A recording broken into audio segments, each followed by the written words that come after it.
வருகிற 23ஆம் தேதி தமிழ்நாடு சட்டப்பேரவைக்கான தேர்தல் நடைபெற இருக்கிறது. இந்த தேர்தல் என்பது ஒரு ஜனநாயக முறையில் நடைபெற வேண்டும். ஜனநாயகத்திற்கு புறம்பான முறையில் தேர்தல் நடத்தக்கூடாது. ஜனநாயக முறையில் தேர்தலை நடத்த வேண்டிய மிகப்பெரிய பொறுப்பும் கடமையும் தேர்தல் ஆணையத்திற்கு உண்டு. தேர்தல் ஆணையம் என்பது மோடியால் நியமிக்கப்பட்ட ஆணையம் அல்ல, எந்த பிரதமரால் அமைக்கப்பட்ட ஆணையம் அல்ல. மாறாக நம்முடைய அரசியலமைப்பு சட்டத்தால் அமைக்கப்பட்ட ஒரு தனித்துவமிக்க, ஒரு சுயேட்சையான, சுதந்திரமான அமைப்பாகும். அத்தகைய மதிப்பிற்குரிய, மதிப்பு மிகுந்த தேர்தல் ஆணையம் தேர்தலை ஒரு ஜனநாயக முறையில் நடத்த வேண்டும். அதற்கான முயற்சிகளை மேற்கொள்ள வேண்டும். தமிழ்நாட்டில் 5 கோடிக்கு மேற்பட்ட வாக்காளர்கள் இருக்கிறார்கள். அவர்கள் சுதந்திரமாக எந்த விதமான அச்சுறுத்தலுக்கும் இடமளிக்காத வகையில் வாக்குச்சாவடிக்கு சென்று வாக்களிக்க வேண்டும். அத்தகைய பாதுகாப்பை உறுதி செய்ய வேண்டியது தேர்தல் ஆணையத்தினுடைய கடமை. ஒரு அரசியல் சார்பாக தேர்தல் ஆணையம் செயல்படக்கூடாது. தேர்தல் ஆணையத்தின் மீது இருக்கிற நம்பகத்தன்மை கேள்விக்குறியாகிவிடக் கூடாது.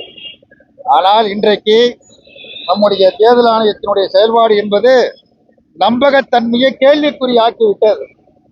சுதந்திரமாக செயல்படாமல், சுயேட்சையாக செயல்படாமல், மோடியின் உத்தரவை ஏற்று செயல்படக்கூடிய, அமித்ஷாவின் உத்தரவை ஏற்று செயல்படுத்தக்கூடிய ஒரு அடிமை அமைப்பாக மாறியிருப்பது ஜனநாயகத்திற்கு இழைக்கப்பட்டிருக்கிற மிகப்பெரிய அநீதியாகும். தமிழ்நாடு அரசினுடைய தலைமைச் செயலாளர் எந்தவித காரணமும் இல்லாமல் திடீரென மாற்றப்பட்டிருக்கிறார்.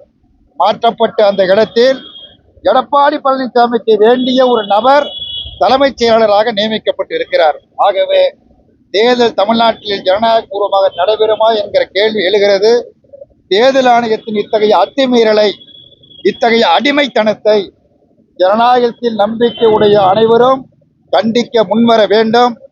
தேர்தல் ஆணையம் தனது நிலைப்பாட்டை மாற்றிக்கொள்ள வேண்டும் என்று இந்திய கம்யூனிஸ்ட் கட்சியின் சார்பாக மிக கடுமையாக எச்சரிக்கை கடமைப்பட்டு இருக்கின்றது.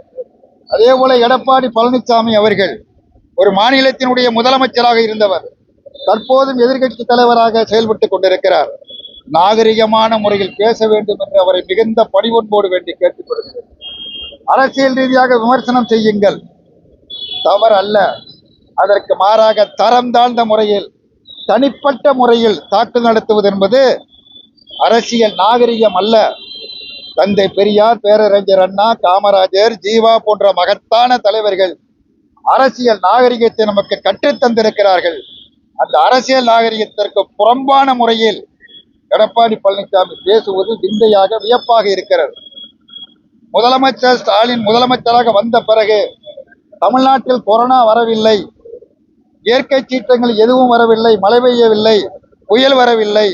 அப்படி கொரோனா வந்திருந்தால் முதலமைச்சர் அத்தோடு காலியாகி இருப்பார் என்று மிக அருவருக்கத்தக்க முறையில் எடப்பாடி பழனிசாமி அவர்கள் பேசியிருப்பதை இந்திய கம்யூனிஸ்ட் கட்சியின் சார்பாக மிக மிக மிக வன்மையாக கண்டிக்கிறேன்.